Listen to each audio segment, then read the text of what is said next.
Bonjour frères et sœurs en Christ, bonjour à vous qui m'écoutez ce matin. Nous trouvons notre exhortation dans le livre d'Apocalypse.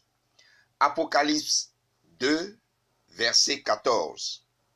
Il est écrit: Mais j'ai quelque chose contre toi, c'est que tu as là des gens attachés à la doctrine de Balaam, qui enseignait à Balak à mettre une pierre d'achoppement devant les fils d'Israël pour qu'ils mangeassent des viandes sacrifiées aux idoles et qu'ils se livrassent à l'impudicité.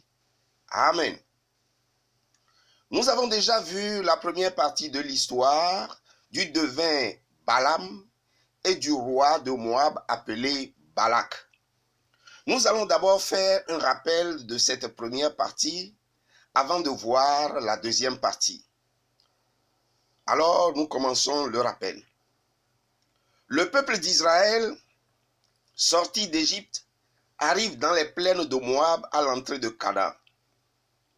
Le roi de Moab, Balak, en voyant le peuple d'Israël aussi nombreux, prit peur et envoya chercher le devin Balaam pour venir maudire le peuple d'Israël. Après plusieurs tentatives infructueuses, Balaam et Balak se sont rendus compte que le peuple de Dieu est intouchable. Or, le roi Balak a promis une forte récompense au devin Balaam s'il réussissait à maudire le peuple d'Israël. Donc, le devin, voulant à tout prix avoir cette récompense, enseigna une autre stratégie au roi Balak pour vaincre le peuple d'Israël. Quelle est cette stratégie? Nous allons le relire dans Apocalypse 2, verset 14. Mais j'ai quelque chose contre toi, c'est que tu as là des gens attachés à la doctrine de Balaam qui enseignait à Balak à mettre une pierre d'achoppement devant les fils d'Israël pour qu'ils mangeassent des viandes sacrifiées aux idoles et qu'ils se livrassent à l'impudicité. Alors, quelle est cette doctrine de Balaam? Voici maintenant la deuxième partie de l'histoire. L'Éternel marche au milieu de son peuple et c'est lui-même qui combat pour son peuple. Puisque Dieu est saint, le peuple aussi doit être saint. Aucun péché ne doit se trouver au milieu du peuple. Le devin Balaam savait cela. Alors, il dit à Balak d'envoyer les jeunes filles de Moab séduire les jeunes hommes d'Israël pour commettre avec eux la débauche. Il conseille aussi au roi Balak de permettre aux jeunes filles de Moab d'inviter leurs amants d'Israël à venir manger les viandes sacrifiées à leurs idoles.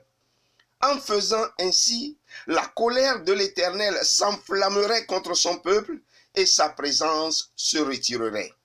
C'est ce qui a été fait et il y a eu beaucoup de morts dans le camp d'Israël jusqu'à l'intervention de Phiné, fils d'Éléazar, qui a été animé du zèle de l'Éternel pour détourner la colère de Dieu. Quel enseignement pouvons-nous tirer de cette deuxième partie? Nous qui avons donné notre vie à Jésus-Christ, nous sommes des hommes et des femmes mis à part pour Dieu. Nous devons marcher selon la parole de Dieu, selon les commandements de Dieu. Que personne ne nous séduise pour nous séparer de Dieu. Ne nous laissons pas séduire non plus par la convoitise de la chair, la convoitise des yeux et l'orgueil de la vie. Ces choses nous éloigneraient de Dieu et nous deviendrons une proie facile pour l'ennemi de nos âmes. Nous, les enfants de Dieu, nous sommes devenus des citoyens du ciel.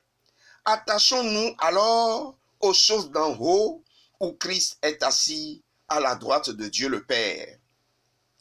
Pour terminer, toi qui m'écoutes ce matin, si tu veux, toi aussi, entrer dans la grande famille de Dieu, avoir tes péchés pardonnés et devenir citoyen du ciel, accepte le Seigneur Jésus-Christ comme ton Seigneur et ton Sauveur personnel. Merci ce matin pour votre attention. Que Dieu vous bénisse tous et à très bientôt. Amen.